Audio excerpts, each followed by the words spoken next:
السلام عليكم ورحمة الله. الحمد لله نحمده ونستعينه ونستغفره ونعوذ بالله من شرور أنفسنا ومن سيئات أعمالنا. من يهده الله فلا مضل له ومن يضلله فلا هادي له. أشهد أن لا إله إلا الله وحده لا شريك له وأشهد أن محمدا عبده ورسوله. أما بعد. Tuan-tuan dan puan-puan muslimin dan muslimat yang dirahmati oleh Allah Subhanahu wa taala, syukur, alhamdulillah, sekali lagi kita dapat meneruskan kehidupan kita pada pagi yang penuh dengan keberkatan dan rahmat di sisi Allah Subhanahu wa taala. Mudah-mudahan Allah Subhanahu wa taala mengampunkan dosa-dosa yang kita lakukan sepanjang malam dan juga sepanjang kehidupan kita pada hari ini. Tuan-tuan dan puan-puan yang dirahmati oleh Allah Subhanahu wa taala, kita tengok sedikit sambungan daripada tajuk al-jam' berkaitan dengan sembahyang jamak dan qasar. Pada pagi ini saya nak buat kesimpulan ataupun rumusan daripada beberapa siri kuliah yang kita bincang berkaitan dengan rukhsah untuk seseorang yang bermusafir melakukan salat qasar. Tapi sebelum kita nak buat rumusan tu, saya nak kongsi dengan tuan-tuan dan puan-puan beberapa poin yang boleh kita ambil sebagai panduan dan pedoman dalam isu ini. Satu, ulama berbeza pendapat mana lebih utama, sama ada kita mengambil rukhsah ataupun kita kekal dengan azimah. Sebelum tu kita tengok dulu atau ulang kaji balik, ingat semula apa yang dikatakan dengan rukhsah. Kalau tuan-tuan masih ingat pengertian rukhsah yang kita sebut dalam kuliah yang lepas, sama ada berkaitan dengan jamak ataupun qasar, yang disebut ataupun yang telah diberikan definisi ta'rif kepada rukhsah itu ialah suatu hukum yang disyariatkan disebabkan oleh keuzuran atau kesusahan. Rukhsah ni ialah suatu hukum. Rukhsah ni satu hukum yang ditetapkan oleh Allah Azza wa Jal kerana berlakunya keuzuran atau kesusahan, masyaqqah, berlaku satu kesulitan, keuzuran, kepayahan, maka diberikan rukhsah. Mana rukhsah ini dia muncul ataupun dia datang ketika berlakunya kepayahan. Dan itu juga yang disebut oleh para ulama dalam kaedah-kaedah yang ada, al-masyaqqah tajlibut taysir. Kesusahan itu akan mendatangkan kemudahan.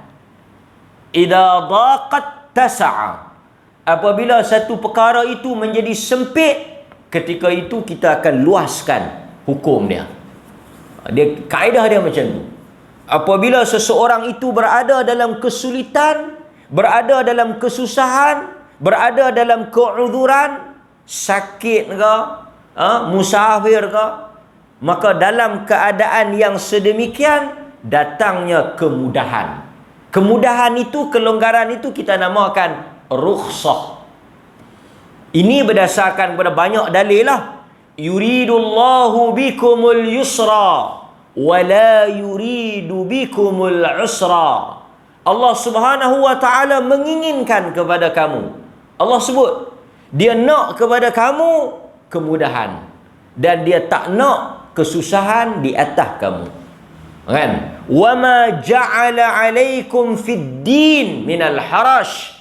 Tuhan tidak menjadikan di dalam agama ini sesuatu yang menyusahkan.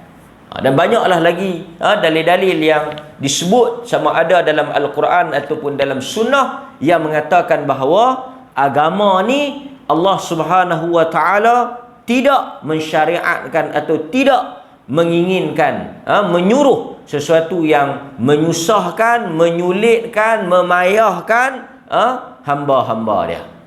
Jadi bila kita sebut rukhsah, hukum yang disebabkan oleh uzur ataupun masyaqqah, kesulitan yang dihadapi oleh kita lah. Antara yang kita boleh buat contoh tajuk kita tu lah. Apa dia? Qasar. Qasar tu rukhsah. Qasar tu adalah contoh rukhsah. Contoh kelonggaran, kemudahan. Sebab itu kata para ulama, rukhsah ialah antaranya kebolehan atau keharusan seseorang memendekkan salat yang wajib 4 rakaat kepada 2 rakaat ketika bermusafir. Itu rukhsah. Tadi kita dah faham dah, rukhsah ni hukum apabila seseorang itu berada dalam kepayahan, kesulitan dan kesukaran. Antaranya qasar. 4 pergi jadi 2. Dia kuih mudah ke kuih payah? Dia semakin mudah ke semakin payah? Semakin mudah itu rukhsah. Kalau 4 pergi jadi 8, yang tu dia tak panggil rukhsah. Asal 4, bila susah dia pergi jadi 8. Kan? Nampak? Dia kata kuih mudah, alhamdulillah. Dulu masa kita sihat, kita boleh semayang 4 ya. Lah kita sakit, kita kena semayang 8. Alhamdulillah. Yang ni bukan susah. Yang ni bukan mudah. Yang ni dia jadi pelan, susah. Okey. Yang kedua dia kata apa? Yang kedua, kebolehan atau keharusan untuk seseorang itu tayammum sebagai ganti kepada wuduk di dalam keadaan dia mengalami kesulitan. Asal kita nak kena wuduk. Asal kita nak kena wuduk. Bila kita sakit atau kita tak boleh kena ayak atau ayak tak ada, susahlah. Ayak tak banyak, ayak tak ada, tak boleh nak guna ayak. Sakit dan sebagainya, ketika itu tak perlu, tak payah guna ayak. Kita tayammum. Tayammum dengan wuduk. Tuan-tuan, wuduk ke tayammum? Tayammum. Wuduk nak kena basuh muka, nak kena basuh kepala, nak kena sapu basuh tangan, kaki, semua banyak. Nak kena guna ayak, nak kena pergi cari ayak. Tayammum tak payah. Sapu tangan, sapu muka, sudah. Mudah, selesai. Kaki tak gaduh basuh, kepala tak gaduh basuh, kan? Ringkas. Yang tu dia panggil rukhsah. Sebab itu, yang ni kita mengaji lah. Kita tak katalah di kalangan para ulama, apabila seseorang itu, yang ni isu yang ramai orang tanya lah, apabila seseorang itu luka umpamanya atau patah, dia akan balut simen, dia akan balut luka tu atau dia akan simen tang patah tu. Macam mana dia nak ambil wuduk? Atau lagu mana dia nak mandi wajib dan sebagainya? Dia nak berwuduk macam mana? Dia nak bersuci macam mana? Yang ni kalau kita belajar dalam fiqh, dia ada satu bab dia panggil al-isabah ataupun al-jabirah. Bab menyapu, membasuh di atas balutan. Kita tak gaduh rongkai, tak gaduh buka balutan tu. Kita sapu ke atas ya. kita hanya lalukan air atau kita sapu bahagian atas. Dalam bab ini, di kalangan mazhab, mereka berbeza pendapat. Tak sepakat. Pasal itu kalau tuan-tuan tanya ustaz, jangan terkejut. Ada 6-7 pendapat. Ataupun sekurang-kurangnya ada 2 pendapat lah. Satu, kalau tuan-tuan tanya ustaz, tangan saya patah daripada simen. Macam mana ni? Mungkin dia akan kata, tang simen tu, lalukan air ke atas. Tak gaduh buh air ke dalam. Tak gaduh buka. Simen tu tersapu ke atas. Yang anggota boleh kena air yang lain tu sapu macam biasa. Sapu macam biasa. Tang tu sapu ke atas. Dah habis tu tayammum. Tayammum. Pasal apa? Untuk ganti tangan yang simen tu. Jadi dia kena apa? 2. Satu dia kena wuduk, anggota yang normal, yang tak patah tu, dan tayamum sebagai ganti kepada anggota yang patah. Dia kena 2, wuduk dan tayamum. Dia lah sakit ke sihat? Sakit. Maka oleh kerana waktu sihat dia wuduk saja, maka sakit kita kata dia wuduk dan tayamum. Nampak macam susah. Dan kita akan jumpa juga pendapat-pendapat yang kata apa? Salat dia sah. Salat dia sah. Tak sah. Dan apabila dia buang balutan tu, dia kena buat apa? Dia kena qadha balik. Jadi nampak macam payah. Tapi ada pendapat. Pendapat lain kata apa? Pendapat lain kata oleh kerana dia tak boleh sapu macam biasa, dia sakit, maka sapu ke atas pun memadai.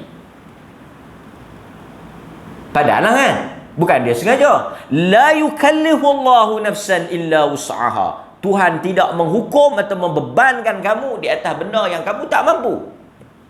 Sekarang ni dia boleh sapu, tak boleh sapu. Dia boleh basuh, tak boleh basuh. Dia tak boleh basuh. Pasal simen. Maka dia sapulah ku atas tu. Dia nak kena wuduk, dia nak kena tayamum, tak perlu.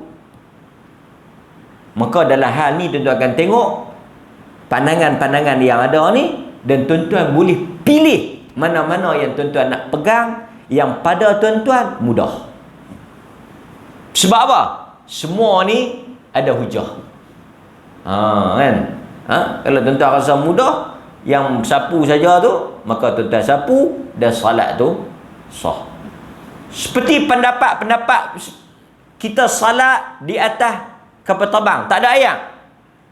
Sebahagian pendapat kata tak sah, kena qadha. Tak apalah, tu pendapat dia, satu pandangan.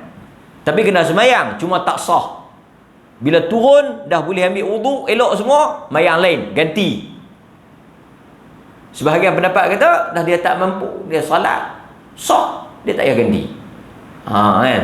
Ini pendapat-pendapat yang saya nak beritahu, bahawa semua ni ada keluasan yang kita boleh pilih untuk beramal dengan mana-mana pendapat, kerana semua pendapat ni adalah pendapat yang disokong oleh hujah masing-masing lah.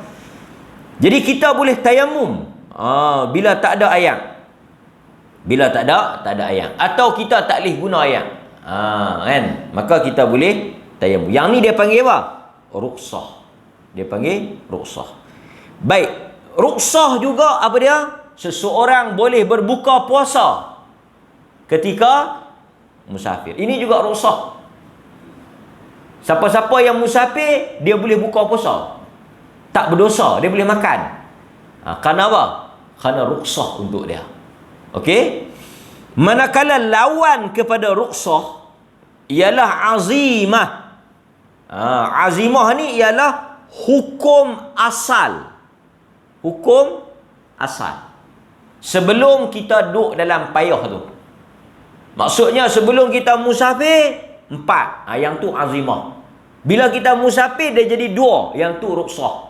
Masa kita normal, masa kita sihat, masa kita tak ada masalah, kita wuduk, yang tu rukhsah.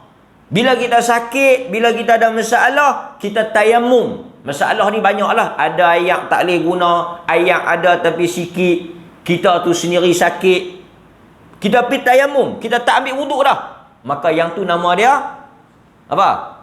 Ruksah. Tapi kalau kita wuduk asal lah ni, pagi tadi tuan-tuan wuduk ke tayamum? Saya tayamum. Awak sejuk. Kalut. Yang tu kita nak bincang lagi ni. Maka yang wuduk ni kita panggil apa? Wuduk azimah. Hukum asal. Okey. La ni yang kita nak bincang ni apa dia? Yang kita nak bincang ni apa dia? Kita nak kenal dulu ruksah tu apa, azimah tu apa. Jadi yang kita duk bincang 2-3 kali minggu lepas ni, kelas kita khas tu, tajuk khas tu, jamak tu pun ruksah, qasar tu pun ruksah. Pasal apa kita kata ruksah? Pasal asalnya kita sembahyang ikut apa? Tuan-tuan boleh pergi tak? Dah lah pagi, sejuk pula. Dia jam sikit. Yang kita semayang tiap-tiap waktu tu dia panggil inna salata kanat 'alal mu'minin kitaban mawquta. Semayang ikut waktu tu dia panggil azimah. Dan kita bukan boleh duk pandai-pandai pergi duk jamak ikut dan ni. Saya kena ingatkan benda ni kerana kita tak mau orang apa? Bermudah-mudahan. Kalut sikit, jamak. Susah sikit, jamak. Lagi dahsyat, bukan takat jamak, dia qasar tu. Dia kata, hari ni aku mesyuarat penuh. Saat lagi kalut pula, banyak air kerja. Jadi aku jamak. Tengok-tengok, dia boleh berhenti pergi minum pagi, boleh berhenti pergi minum petang, tak kalut pula. Yang tah mayang tadi, kalut. Ada orang dia mesyuarat, dia boleh berhenti minum pagi, dia boleh berhenti makan tengah hari, dia boleh berhenti minum petang, tah mayang dia tak berhenti. Ada juga. Yang ni dia jenis kalut tak tentu, tak ketahuan hala ni. Okey, kita take break sat, kita pergi minum sikit. Tapi tah mayang dia tak berhenti. Yang ni satu tajuk. Tak apa. So yang kita Ibnu Umar kata, sesiapa yang menjamakkan salat dengan tanpa sebab. Ni Ibnu Umar kata, Abdullah Ibnu Umar kata, siapa yang menjamakkan salat tanpa sebab, tanpa ada alasan, dia pergi duk jamak ikut suka, minal kabair, daripada dosa-dosa besar. Dosa besar tu, bukan kecil. Yang pergi duk jamak ikut dah ni, sikit-sikit susah jamak, sikit-sikit susah jamak, duk idak jamak kan. Dia kata, aku tengok hang ni mayang lohok asak tak. Lama aku duk tengok, dia kata aku jamak. Agama mudah, Tuhan nak kita mudah. Yang hang duk mayang lohok, mayang asak apa semua tu susah. Agama tak mau susah ni. Yang ni bukan agama nak mudah, dia yang buat mudah, ambil mudah. Dia ada istilah dia lah, dia panggil tatabbu' rukhas. Pi buat bagi mudah dan cari nak bagi mudah supaya dia tak payah buat langsung. Nampak? Ini pun satu bab lah. So tuan-tuan, kita ada kaedah dia, ada dawabit macam mana kita nak jamak ni. Okey. So sekarang ni tuan-tuan, kita bincang sikit. Pasal isu ni banyak juga berlaku dalam masyarakat kita. Bila dia bermusafir, mana lebih afdal, kalau dia nak ruksah ke, dia nak azimah, mana lebih afdal? Okey, kita tengok. Pandangan pertama dia kata apa? Pandangan pertama dia kata, kita mengambil ruksah lebih afdal dan lebih utama, dan itulah yang sesuai dengan apa yang Allah nak, berbanding kita ambil azimah. Maksudnya bila kita susah, kita musafir ke apa ke, kita buka puasa. Kita tanya ustaz, nak buka ke nak puasa? Buka, itu lebih afdal. Kita nak jamak ke, kita nak mayang tiap-tiap waktu? Jamak. Kita nak qasar ke, kita nak tamam? Qasar. Itu ruksah, itu lebih afdal. Ini pendapat pertama. Ini pandangan pertama. Kita tanya pula satu lagi ustaz, kita nak jamak ke, kita nak mayang sat lagi kita berhenti lain? Kita berhenti lain lah. Bukan payah. Sat lagi kita berhenti lah. Kita mayang luhur dulu, kita mayang sat. Kita nak mayang tamam ke kita nak mayang kasar? Tamam lah. Kita bukan nak kalut gimana. So, dia ada dua pendapat. So, dua-dua tu kita bincang. Sikit begini. Bukan banyak, sikit ya. Daripada Abdullah ibnu Umar.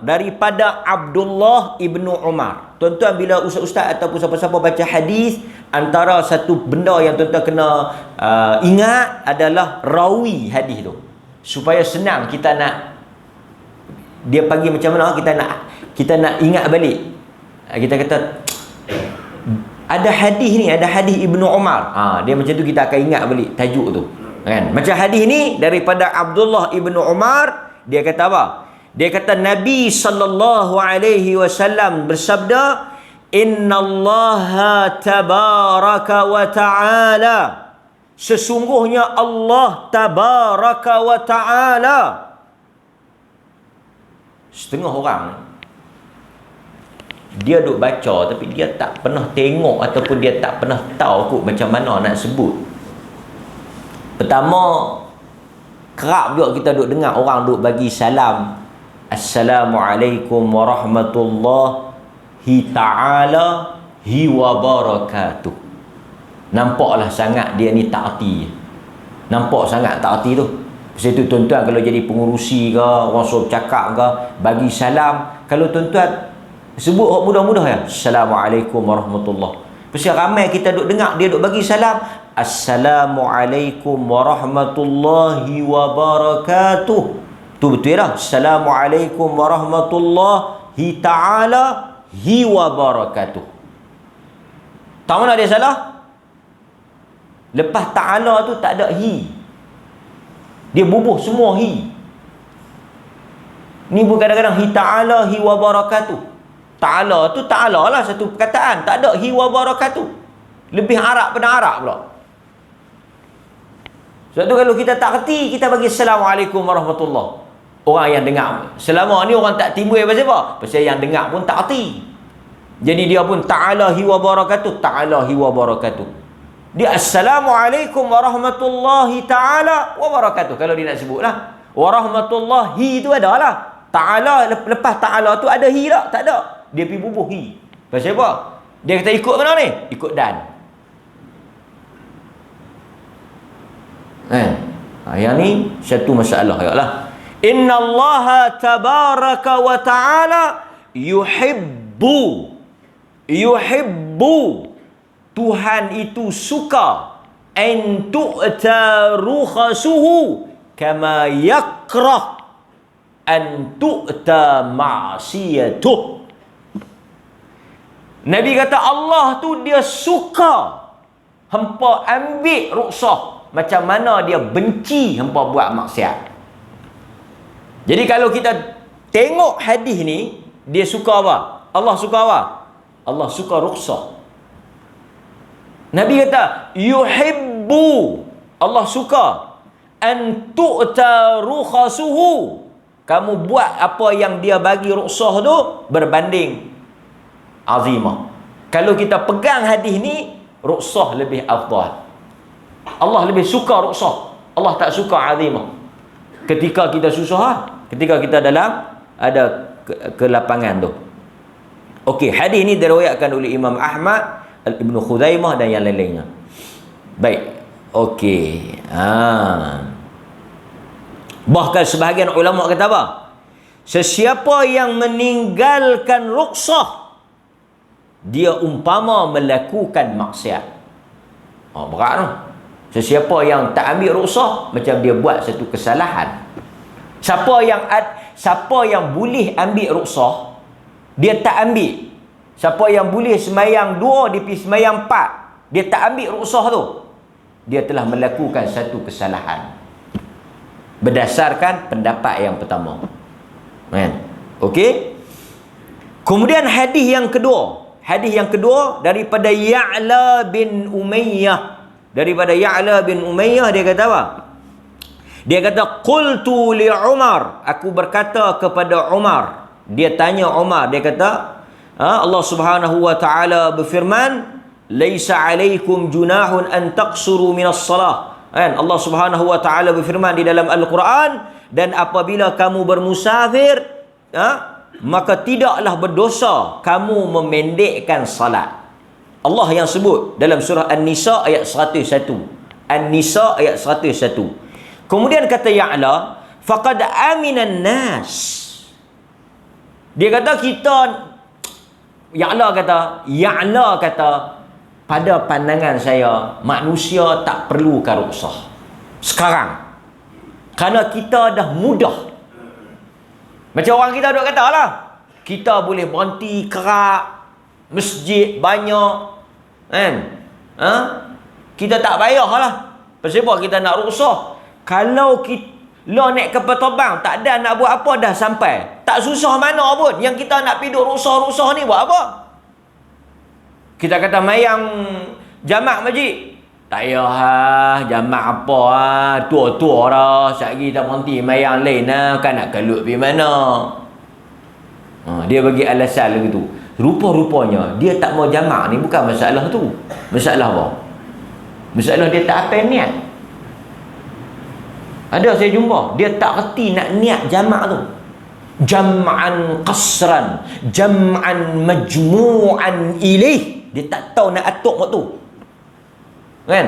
Hak yang duk biasa-biasa usalli fardhu zuhri tu pun 2-3 kali angkat baru masuk, tambah hak majmu'an ilaih, qasran apa semua ni pakai doa. Dah mayang biasa. Kan? Dia nak atuk hak majmu' ni, hak jamak-jamak ni dia tak reti.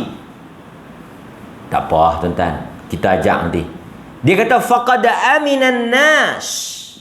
Dia kata Quran kata kita boleh jamak ni dalam keadaan kita takut, ada susah. Sekarang manusia dah aman, dah tak perlulah pada pandangan dia lah. Dia tanya. Kata Umar Al-Khattab, ajibtu mimma ajibta. Ajibtu mimma ajibta. Fasa'altu Rasulullah sallallahu alaihi wasallam an dhalik. Dia kata apa? Apa yang hang pelik tu, ajib tu mimma ajibta. Dia kata aku pun telah pelik. Lagu mana hang pelik? Ajib tu aku pelik. Ajib ni perkataan Arab. Ajib. Dia kata hang pelik kan? Aku pun pelik. Sebelum hang pelik, sebelum hang heran, aku dah heran dululah. Aku dah tanya Nabi. Soalan yang hang tanya ni aku tanya dekat Nabi. Pasal apa kita nak rukhsah jamak-jamak qasar ni? Kita dah rasa dulu kita perang, dulu kita susah, bolehlah kita jamak qasar. Sekarang kita tak ada dah kesulitan tu. Baik kita tamam. Soalan Ya'la tu telah ditanya oleh Umar kepada siapa? Ya'la tanya Umar. Umar sebenarnya dia tanya dah Nabi. Sebab dia pun telah fikir benda yang Ya'la fikir. Apa dia? Soalan tadilah, kita nak ambil rukhsah ni untuk apa? Dia duk nampak macam tak ada alasan kan. Kita pun kadang-kadang ramai orang rasa berat nak ambil rukhsah ni pasal dia rasa macam tak padan. Kan? Mari kita tengok apa jawapan Nabi sallallahu alaihi wasallam. Nabi kata apa? Nabi kata sadaqah tasaddaqallahu biha alaikum faqbalu sadaqatahu. Nabi jawab simple, sadaqah Allah bagi, faqbalu. Nabi kata bukan soal-soal yang apa fikir tu, Allah yang bagi kelonggaran tu. Rukhsah tu siapa yang bagi? Siapa yang benarkan? Allah. Sebagai satu sedekah, Allah sedekah mai kat kita. Kita ambil Orang hadiah mai kat kita. Walaupun kita rasa kita tak perlu, ambil. Kan? Ambil. Nampak? Hadis riwayat Imam Muslim. Jadi berdasarkan hadis ni, para ulama kata apa? Qasar lebih afdal, rukhsah lebih afdal berbanding dengan tamam. Pasal itu di sisi mazhab Syafi'i, qasar ke tamam? Di sisi mazhab Syafi'i, qasar. Qasar lebih afdal daripada tamam. Artinya siapa yang pi musafir, dia ambil rukhsah tu, dia semayang qasar, lagu kita ajak dah qasar ni. Ajak dah qasar, dia tak mau juga qasar, dia nak ambil tamam. dia buat benda tak afdal. Dia tinggalkan benda yang afdal, dia pergi buat benda yang afdal, fadil, benda yang kurang afdal, fadil. Rugi kan? Okey, sikit ada lagi seminit. Ketujuh tak boleh. Yang kedua dia panggil apa? Azimah, lebih utama daripada ruksah. Azimah lebih utama daripada ruksah. Ini pendapat yang kedua. Baca semua kat tuan-tuan, lepas ni tuan-tuan buatlah kesimpulan. Antaranya hadis daripada Aisyah radhiyallahu anha, kata dia kata, ya Rasulullah, yasdurun nas binusukain wa asduru binusukin, faqila laha intadhiri fa idza tahurti fakhruji ila tan'im fa ahilli thumma atina bimakanin kadha walakinnaha ala qadri nafaqatik au nasabik. Ya Rasulullah, orang dah balik dah daripada Mekah menunaikan haji dan umrah, tapi aku hanya satu. Dia ada masalah kan, dia datang haid. Nabi kata apa? Nabi kata dekat dia, engkau kena tunggu hingga haidmu selesai, kemudian kau pergi ke Tan'im, keluar pergi ke Tan'im, kemudian kau kenakan ihram, niat semula, kemudian kamu temui kami pada masa yang sekian di tempat yang sekian. Pahala bagi umrah kamu ialah berdasarkan kepada kadar yang kamu tanggung dan penat yang kamu tempuh. Nabi kata, tunggu sampai suci, pergi buat lain. Pergi Tan'im, macam kita nampak orang pergi Tan'im kan. Tan'im ni tanah halal. Dia pergi ke Tan'im, pasal itu di Tan'im ada masjid Aisyah kan. Pasal itu para ulama berbeza pendapat tentang orang yang keluar pergi Tan'im ni. Pasal keluar pergi Tan'im ni ke Aisyah radhiyallahu anha. Oleh kerana itu kata para ulama, dia kata apa? Hadis ni menunjukkan apa? Nabi kata lagi susah, lagi lama, lagi payah, lagi besar pahala. Betul tak? Maksudnya mana yang 2 ke 4? 4 tu lagi afdal. Ni pendapat kedua. Pasal Nabi kata kat Aisyah tadi, hang tunggu sat, bagi kering apa semua, lepas tu hang pergi niat lain, lepas tu hang masuk mai semula, tak apa yang hang tunggu, yang keluar masuk mai, yang niat balik pakai ihram apa semua tu, semua tu Tuhan akan bagi pahala. Susah tak? Susah. Nak kena keluar mai balik, nak kena tunggu bagi kering. Duduklah ihram pula tu. Lama, payah. Sebab dia tak boleh selesai lagi. Dia terhalang. Nabi kata semua tu ada pahala. Semua tu Tuhan kira. Yang payah-payah, yang susah tu. Maka pendapat kedua kata, di atas hadis tu menunjukkan bahawa lagi susah lagi bagus. Jadi kalau kita mayang 2 mudah, kita mayang 4 payah, mana bagus? Pendapat kedua. Tadi kita duk ingat macam pendapat pertama kita nak pegang lah. Lepas tu bila kita dengar pula pendapat kedua, ini pun macam betul juga.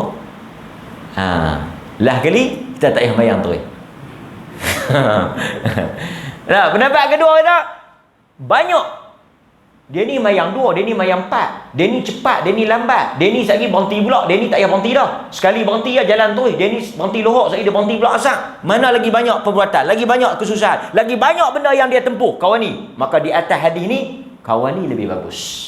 Dia banyak perbuatan dia, banyak pahala dia. Nampak?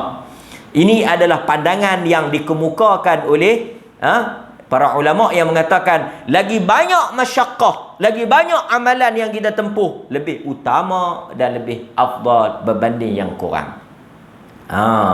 Sebab itu ada yang menyatakan ziyadatul masyaqqah, apabila semakin bertambah kepayahan kita, kesusahan. Yang ni bukan kita saja-saja buat. Dia memang susah. Pergi cari susah tak boleh lah. Dia memang saja-saja susah. Sebab itu tuan-tuan, orang yang berjalan kaki main masjid dengan orang yang naik kereta, mana lebih besar afdal pahala?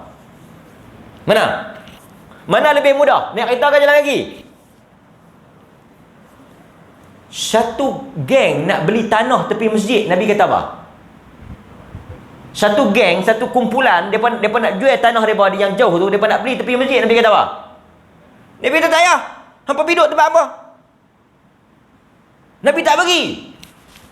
Nabi kata hampa duduk kampung hampa yang jauh tu, hampa berjalan mai penat, payah, banyak langkah. Yang tu lebih afdal daripada hampa duduk dekat hampa mai. Jam juga. Kita duk ingat nak beli rumah ku dekat-dekat masjid, senang nak main masjid. Tiba-tiba jumpa hadis ni, macam mana ni? Dia kata lagi jauh pada masjid lagi bagus pula. Lagi banyak pahala, pasal lagi susah. Itu semua panjanglah perbahasan. Tapi saya nak katanya, jauh ke dekat kalau hang balok memang tak main. Sebab tu yang kita nak buhun. Last sekali dia berkata apa? Azimah ialah hukum asal. Ruksah ialah hukum kemudian, sampingan. Ambil yang asal lebih afdal daripada kita ambil yang sampingan ni. Nampak? Dia pegang kot tu. Kan? Okey. Maka di dalam hadis-hadis ni, para ulama telah pun berbeza pendapat. Cuma saya nak ceritanya macam mana? Saya nak ceritanya ada dua pendapat. Panjanglah kalau kita nak bahas. Jadi sebab itu ulama kata, kalau tuan-tuan tanya, Ustaz, saya nak puasa ke tak ni? Pasal apa? Saya nak pergi Kuala Lumpur. Bulan Ramadan dia nak pergi Kuala Lumpur. Saya nak puasa ke tak? Puasa boleh, buka boleh. Mana lagi afdal? Saya puasa ke saya buka? Yang tu kita nak kena terang lagu ni. Kita nak kena terang lagu pagi tadi ya. Lagu tak sah ni. Bila dia tanya mana afdal, kita kena terang. Pandangan pertama kata afdal kita ambil ruksah. Pandangan kedua kata kita puasa, kita menanggung kepayahan, kita memegang hukum asal, dengan kita tak ambil kelonggaran itu lebih afdal. Kerana itulah apa yang Allah suruh awalnya. Sebab ada hadis Nabi kata, sahabat kata ada orang puasa dalam musafir dan ada orang buka. Jadi pasal itu tuan-tuan, benda ni bukan sepakat. Saya nak abangnya bukan sepakat. Cuma sebagai kesimpulannya, tutuplah bab tak jamak kita ni. Okey, kita nak kata di atas apa yang kita baca tadi. Ni kesimpulannya. Dah tutup dah tajuk ni. Minggu depan kita balik pada kitab kita kalau tuan-tuan tak ada isu lain lah. Kalau ada isu lain, habaq. Okey, kesimpulannya, tidak boleh kita menjamakkan salat. Ni penting. Sebablah kita belajar ruksah-ruksah ni, dia duk kira nak ruksah. Manjang. Kalut. Lepas tu mereka pun kata, mereka ni memang geng ambil mudah. Geng buat mudah. Tak, memang mudah. Dia. Tidak boleh kita menjamakkan salat. Sama ada zuhur dengan asar. Maghrib dengan isyak. Melainkan. Jika ada keuzuran. Tuan-tuan boleh jamak? Yes. Dengan syarat ada keuzuran. Sama ada tuan-tuan sakit. Jadi lepas ni jangan duk tanya dah. Saya sakit. Tu boleh lah. Boleh lah. Musafir. Atau dia berhadapan dalam keadaan yang susah, sulit, sukar, sempit, payah. Semua itu adalah alasan untuk membolehkan dia jamak. Kalau tak ada, jangan duk buat pasal. Persepahan jamak. Aku pergi shopping, tak ada nak mayang. Yang ni kalut. Nampak? Baik. Saya nak tutup dengan apa yang disebut oleh Dr. Yusuf Al-Qaradawi rahimahullahu ta'ala. Ini dia kata. Dr. Yusuf Al-Qaradawi ini terkenal lah dengan gagasan fiqhut taysir, fiqh yang memudahkan. Fatwa-fatwa dia kalau tuan-tuan baca, dia cenderung, dia sebut, dia kata aku berfatwa dengan fatwa yang memudahkan umat, kecuali dalam beberapa perkara-perkara yang ni aku akan fatwa yang, sebab dia pegang apa? Dr. Yusuf Al-Qaradawi ni dia sebut dalam ceramah dia, muhadarah dia, dia kata aku akan berfatwa. Kalau orang tanya aku akan fatwa dengan fatwa yang memudahkan umat, dengan hukum-hukum yang memberikan kemudahan. Aku tak suka fatwa benda-benda yang payah, benda-benda yang susah ni. Kerana dia kata apa? Kerana Nabi SAW bersabda, ma khuyyiran nabi Nabi sendiri kalau Tuhan bagi pilih dua perkara, dia akan pilih yang paling mudah selagi mana perkara itu tidak berdosa. Dia pegang hadis tu. Itu menjadi kaedah untuk dia berfatwa. Kalau orang tanya, dia akan bagi fatwa yang mudah. Sebab Nabi sendiri akan pilih aisar, yang paling mudah. Itu apa yang disebut oleh Dr. Yusuf Al-Qaradawi.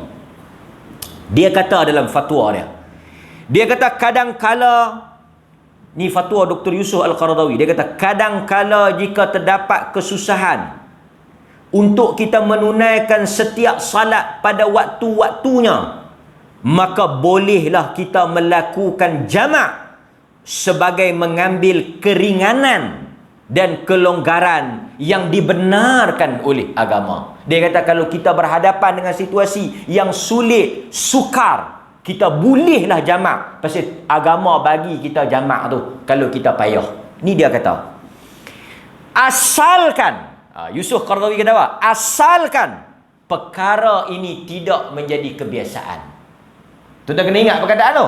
Asalkan benda ni tak jadi kebiasaan. Artinya takkan hari-hari susah, takkan hari-hari kalut, takkan hari-hari sakit. Kan? Duk idak kalau senantiasa duk jamak kalut lah. Kan? Nampak? Nak pergi ambil anak kalut pun dia jamak, kan? Sulit sikit jamak. Sulit sikit tak. Dia kata apa lagi?